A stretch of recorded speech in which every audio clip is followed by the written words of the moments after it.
दोस्तों, आज हम जानेंगे रेटिंग स्केल के बारे में। तो सबसे पहले आइए समझते हैं रेटिंग स्केल होता क्या है। When carrying out a systematic investigation, the researcher may need the respondent to rate his or her knowledge, opinion, or attitude about a particular product or service. So scales are tools for such measurement. We all know that in our day-to-day life, scales are tools for measurement. So similarly in our marketing research also, scales are tool for measuring knowledge, opinion, attitude about a particular product or service or any other subject matter on which the research is being carried on. In this video, we will specifically talk about rating scales. So, a rating scale is a common method of data collection that is used to gather comparative information about a specific research subject.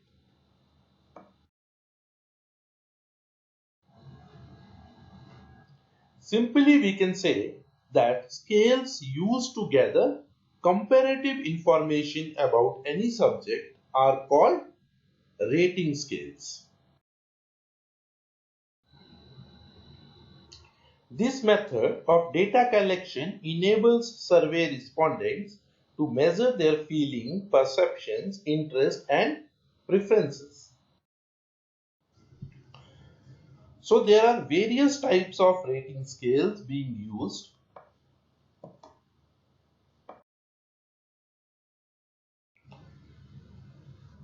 In this video, we shall learn about the following rating scales: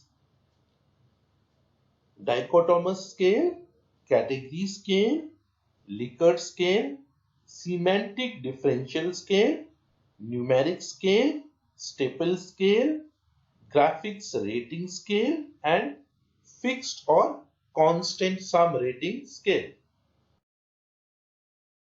First and the most simple scale is dichotomous scale. Dichotomy is defined as a sharp division of things or ideas into two contradictory parts like employed and unemployed, literates and illiterates. There is no opportunity for respondent to be neutral. In this scale, we seek answers in yes or no, true or false, okay or not okay. So there are only two options which are provided. Example of such scales are a question like, do you own a car? Answer can be in yes or no. Similarly, I liked the product. This is a statement and the respondent can respond in true or false. So such scales which are designed to divide the population into two groups: car owners or those who don't own cars. Similarly, those who like the products and those who don't like the products. Such scales are called dichotomous scale. Next is category scale. Category scale uses multiple items to elicit a single response out of the options given. This is used to classify variables under certain categories, and this is a nominal scale. So we need to note that while dichotomous scale was designed to divide the population into two parts, category scale gives us an option of classifying the population into more than two parts, because the population or the respondents are supposed to choose from the options given. In this scale, we seek answer as one of the already given options and respondent falls in that category.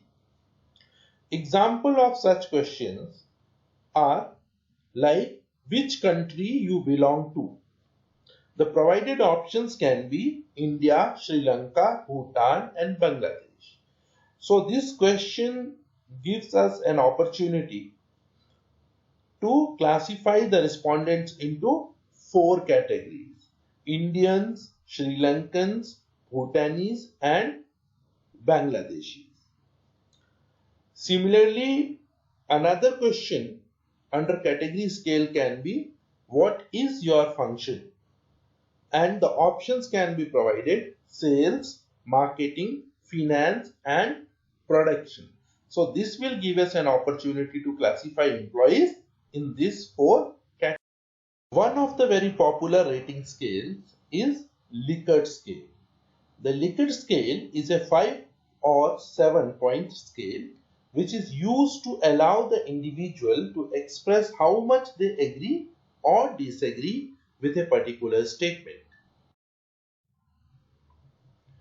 Originally, Likert scale was designed to measure agreement or disagreement. However, now there are many variants of Likert scales which can also measure importance, frequency, likelihood, etc. And these variants are also commonly used. So let us see an example of a Likert scale for the measurement of agreement. So we will have options for the respondent to choose from, like strongly agree, agree, undecided, disagree or strongly disagree.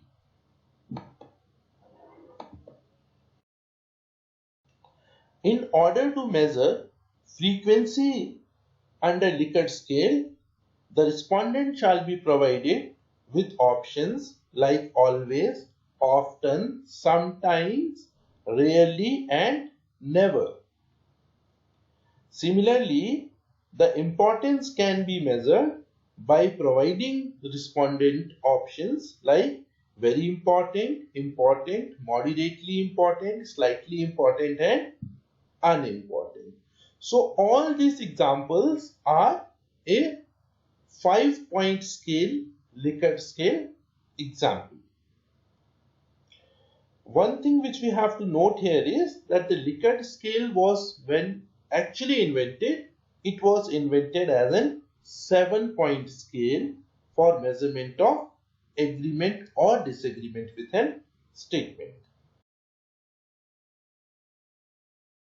Another important scale is semantic differential scale.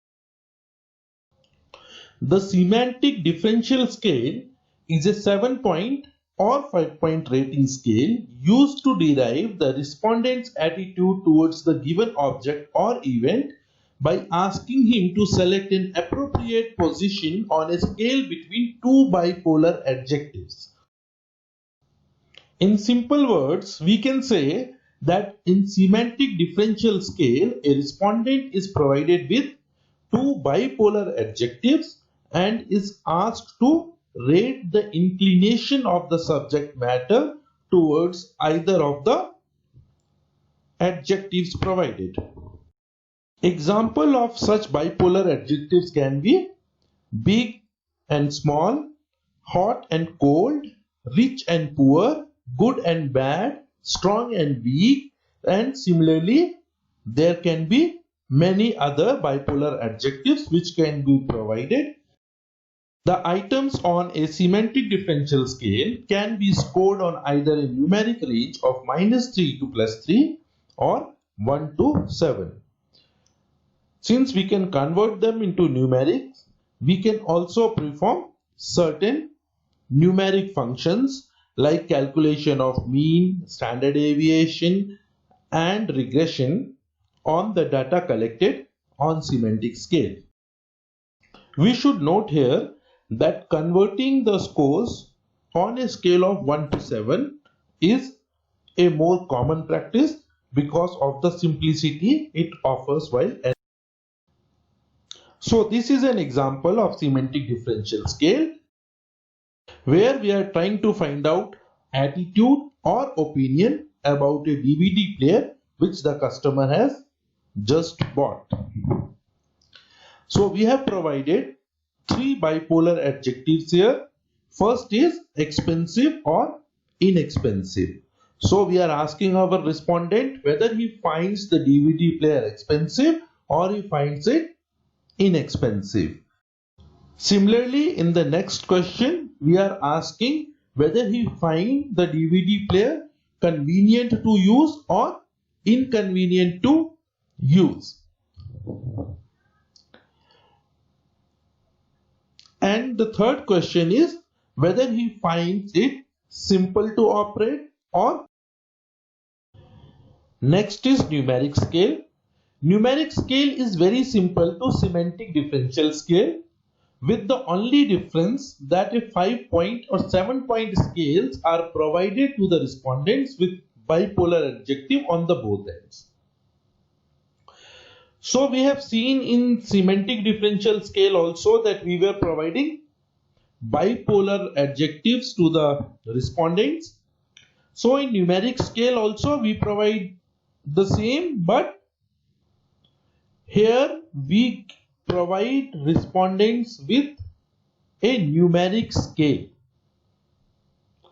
whereas in semantic distribution we were not providing any numeric scale and the numbers or the values were assigned to the observations later.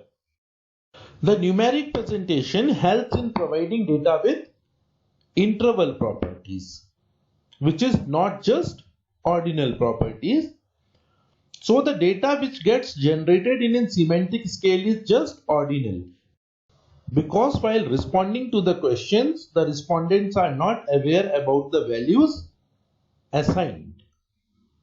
Whereas in numeric scale, the values are provided to the respondents when they are answering the question itself. Hence, the data generated will have an interval properties rather than just having an ordinal property. And it may also have a ratio property if the highest value is well defined. So if we consider the same example of DVD, the question will look like this on a numeric scale, and the only difference being that the response points are numbered properly to represent a scale. Fixed or constant sum scale. A constant sum asks survey respondents to divide a numeric value across a set of variables, but it requires the value to add up to a pre-specified total. This is an excellent way to create variance amongst dataset and truly understand which factors are key and which are not for customers or respondents. It forces respondents to make a mindful choice rather than allowing them to mark all features or attributes being very important. So this is a tool to ensure that the importance of the variables are rightly measured or captured in a survey. Fixed or constant sum scale method is used when the researcher wants to establish the relative importance of a set of variables in customer decision making. Like in this example, we want to find out which of the criteria is important while selecting a TV. So we have asked the respondent to give weightage to the below criteria, and the weightage should be out of 100. So for example, price is rated as 40, warranty is rated as 25, feature is rated at 20, and looks is rated as 15. And the total of all this rating or the weights assigned by the customer comes to 100. So now we clearly know that price is the most important criteria, followed by warranty, while the customer is making choice on it. Next is staple scale. Staple scale is defined as a rating scale that is close-ended with a single adjective developed to gather respondents' insight about a particular subject or event. So these options can range between +2 to -2 or +5 to -5 or even +10 to -10. So this is somewhat similar to semantic scale, but there are two differences. First is that the adjective which is provided is unipolar, and the ratings which are provided here are negative and positive both. So this becomes a variant of semantics. So let us see an example where an employee is rating his manager. So we ask him to rate his manager on communication. So on communication, the employee can rate his manager from +3 to -3 depending upon how good or bad he finds him on communication skills. Similarly, he can also be rated on decision making skills from +3 to -3 on the basis of how good or bad this employee finds him to be. So this is the last rating scale of this video, and this is called graphical rating scale.